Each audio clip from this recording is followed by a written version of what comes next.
일반 물리학 2 2020년도 어떤 식으로 진행이 되는지 우선 내용에 대해서 소개를 해드리도록 하겠습니다. 일반 물리 1 때도 간략하게 설명을 하긴 했었는데 일반 물리 1과 일반 물리 2를 통해서 우리는 그 일반 물리학이라고 하는 그 내용들을 다루게 될 겁니다. 여러분들이 교재를 준비를 해서 보게 될 텐데 주로 1학기 때는 일반 물리 1권에 해당되는 그 내용들을 다루고요. 그다음에 일반 물리 2 강의에서는 당연히 2권에 해당되는 내용들을 다루기는 하겠죠. 이거를 이제 과정을 알기 위해서는 우리가 물리학이 어떤 식으로 구성되어 있는지 다시 한번 생각해 보고 그거에 맞춰서 강의를 좀 진행을 하려고 합니다. 1학기 때는 뭐 2학점으로 구성되어 있고 2학기 때는 이제 3학점으로 구성되어 있는데 일반 물리학 1, 2의 내용들을 보통은 이제 뭐 5학점 또는 6학점 정도 되는 시간 동안 다 다룬다는 것은 사실 뭐 거의 불가능할 정도로 양이 굉장히 많이 있습니다. 뭐 어떻게 보면 3학기나 4학기 정도로 진행을 하는 것이 더 적합하지 않을까 싶은 생각도 있는데 뭐 물리학을 배우면서 전공에 해당되는 부분들도 있기 때문에 그쪽 부분들을 넘기고 제한된 시간 내에 가장 효과적인 그 교육을 할 수 있도록 준비를 하려고 합니다. 우리가 그 물리학이라고 하는 것의 구성을 보면은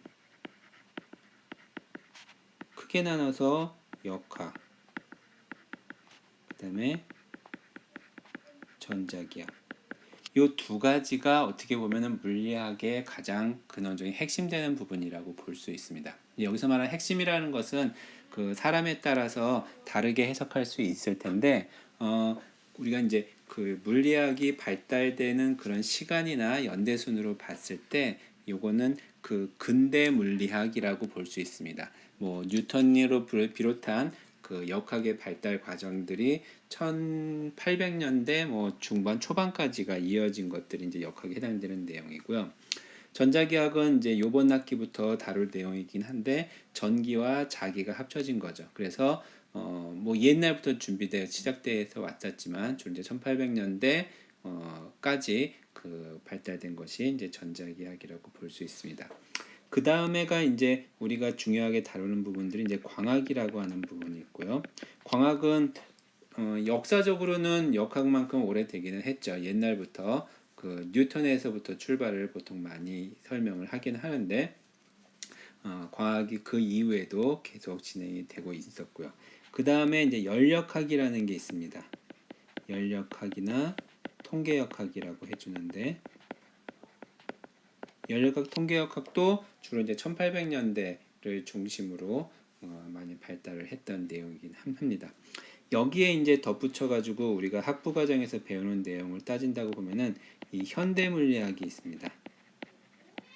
1800년대 후반부터 1900년대 중반 정도까지 우리가 다루었던 그런 물리학의 내용이라고 볼 수가 있는데 주로 그 이 아인슈타인에서의 상대성 이론이라든지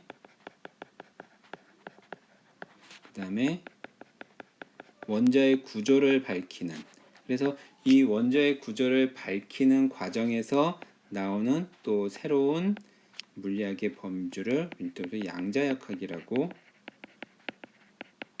이야기를 하죠. 그래서 이 현대물리학과 양자역학이 약간 구분이 조금 애매한 부분도 있긴 하지만 이 양자역학이 1900년대 후반 뭐 지금까지도 그 계속 다루어지는 내용까지 포함된다고 볼 수 있으면 될 것 같아요.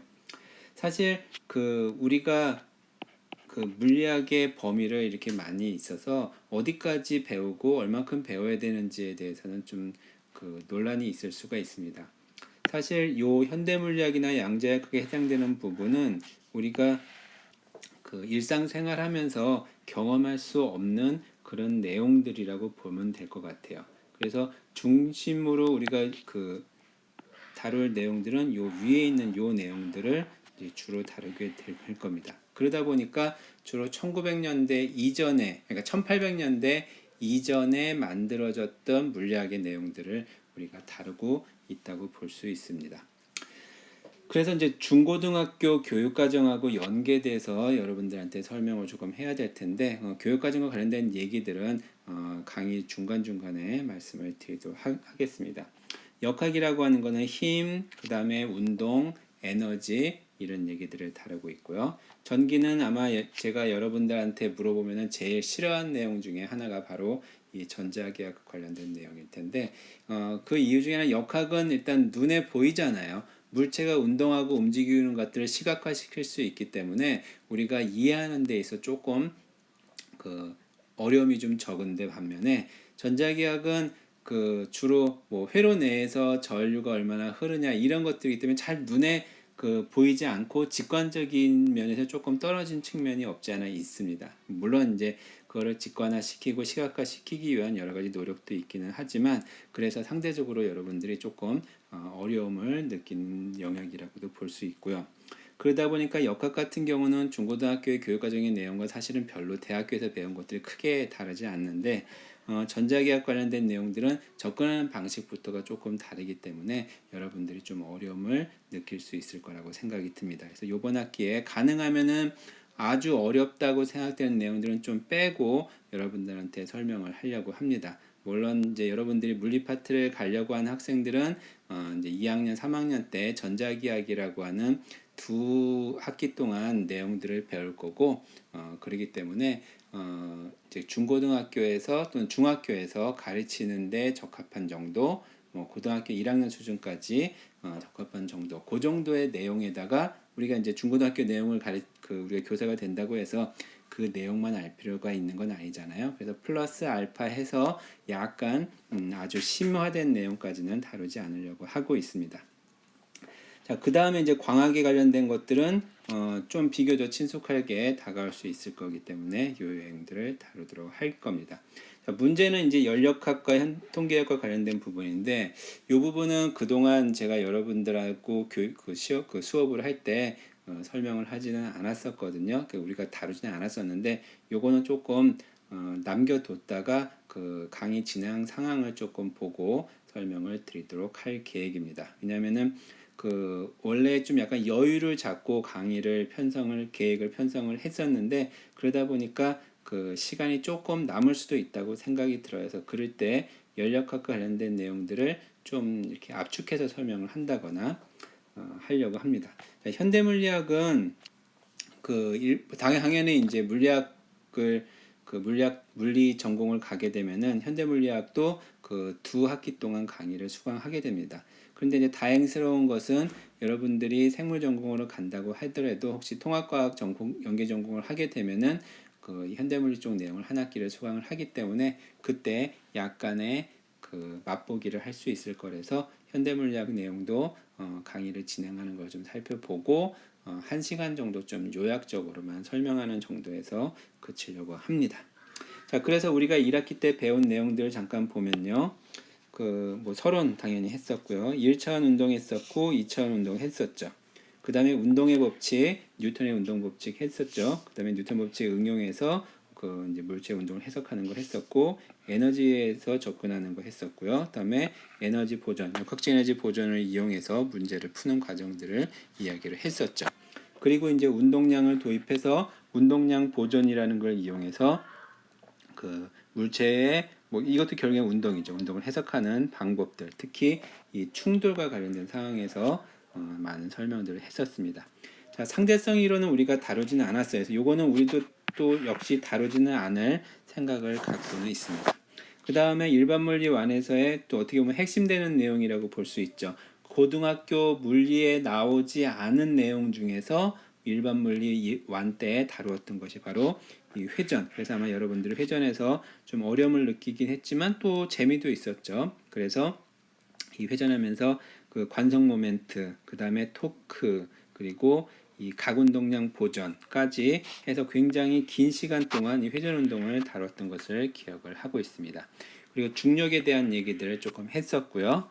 그리고 진동과 역학적 파동 요거는 우리가 다루지는 않았어요.